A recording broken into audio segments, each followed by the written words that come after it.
Sakal Gunarnavasha Vande Guru Sri Charanaravindan.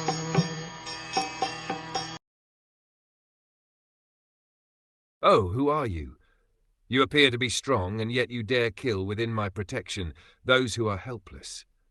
By your dress you pose yourself to be a godly man-king, but by your deeds you are opposing the principles of the twice-born Kshatriya.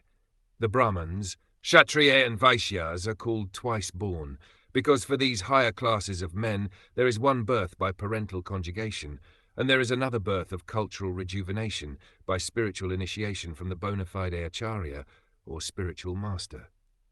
So a Kshatriya is also twice born like a Brahmin, and his duty is to give protection to the helpless.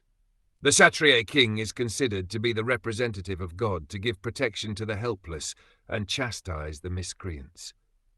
Whenever there are anomalies in this routine work by the administrators, there is an incarnation of the Lord to re-establish the principles of a godly kingdom.